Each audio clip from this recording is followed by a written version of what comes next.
Hey there everyone. Today we are going to be doing another planner review or flipping through a planner.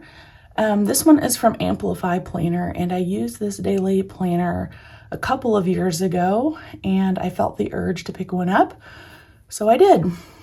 Now, I went to find quarter two, which would be March, April, and May, and they were sold out. So the thing that I like about Amplify is that they drastically reduce their outdated planners, which is a way for you to try a planner maybe before you commit. So I picked up one of their outdated planners here, January through March, and the layout's going to be the same, but this only cost me, I think, like $5 or $10, and I can, redate it, just play around with it a little bit until this July through September for quarter three starts. So this is the book we're going to look through. It's exactly the same as this one. This one's just outdated. Again, I picked this up because Q2 was sold out, but I wanted to get this quarter three planner. So the covers are not interchangeable, and the sizing of this is different than like an Erin Condren planner, so you're not going to be able to swap out covers. The good thing is they have a variety of solids and then usually a couple of different prints to choose from for each quarter. They have undated planners, which were sold out. I think they restocked. They have weekly planners, which I'll have coming in another video. And then they have this option, which is monthly, weekly, and daily planning all in one book, but it's only for a quarter at a time. So if you were going to go this route, you would need to buy 4 of them for the year. When you open it up here, you're going to have your cover page that has your dates. They do have a vertical layout. I'll see if I can find some pictures and put them up. That's the layout that I used a couple years ago.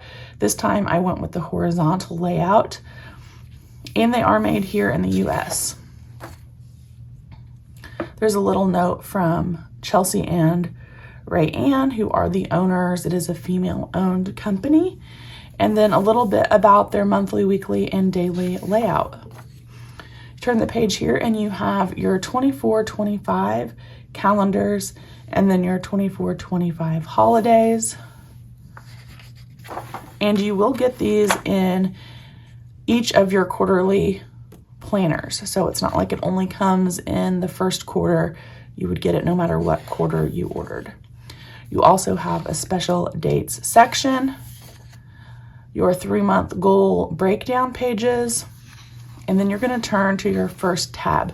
Since this is quarter 3, we have July, August, and September tabs. These are nice and thick. You're going to be able to turn easily to your month. They are Mylar coated, so they hold up really nicely. And then let's look at the monthly view. This is one of my favorite monthly views, hands down, on a coil bound planner that I have found, and that's for a couple of reasons.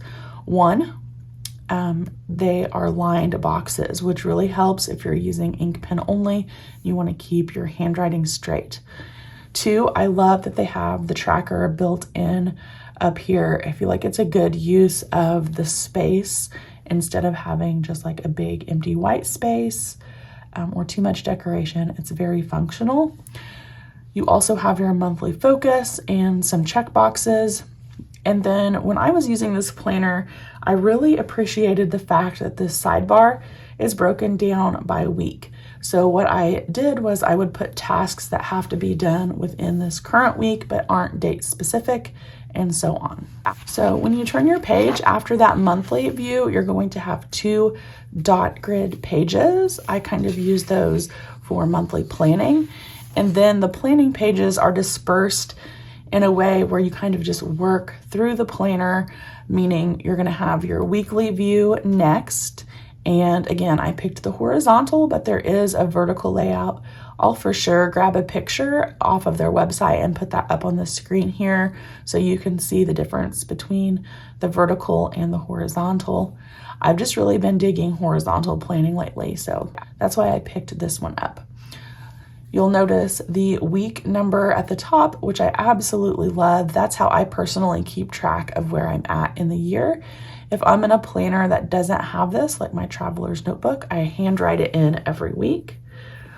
You have the month and the year and a My Focus box. Keep in mind a life balance activity, a mini calendar, a lined section, and then looking ahead, you have next week reminders, which since this planner has daily pages before you turn to your next week, I think that's a really nice feature. You can start thinking ahead and maybe not have to flip all the way to the next week view because you're still working in your dailies. So the flow of the planner, again, is that month view, 2 dot grids, your week view, and then you're going to get the daily pages for that week.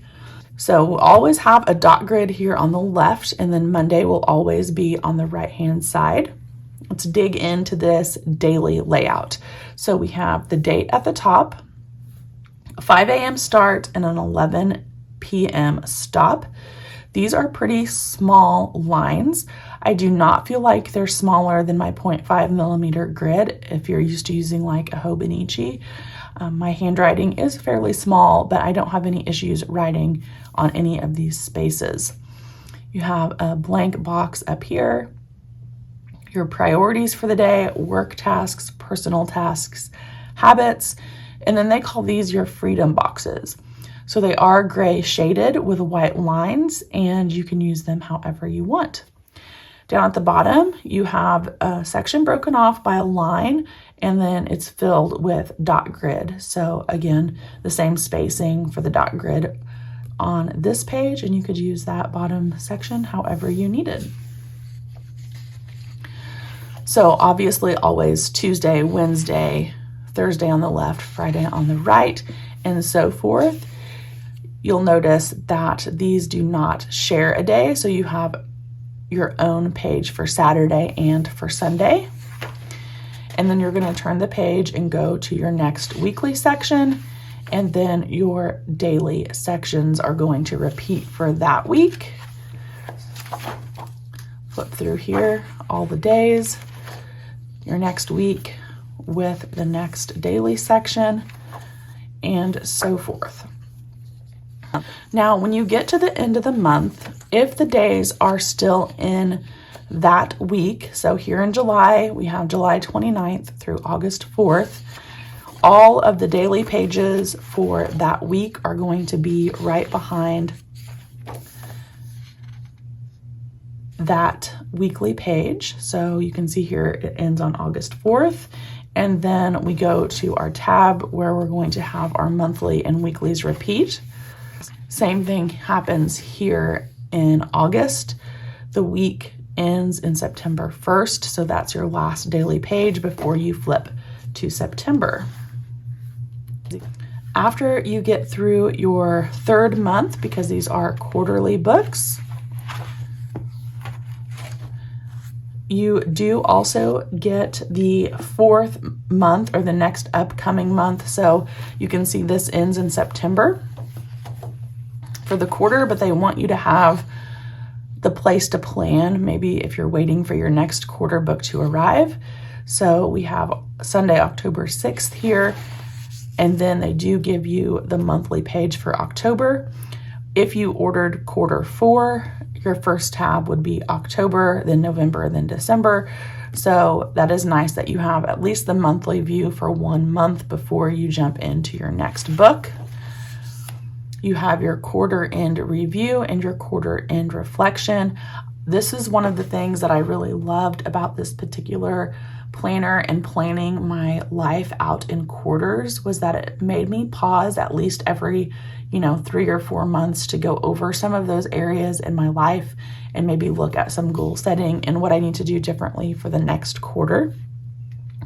Then you have a notes tab, and you get several sheets of dot grid paper in the back here.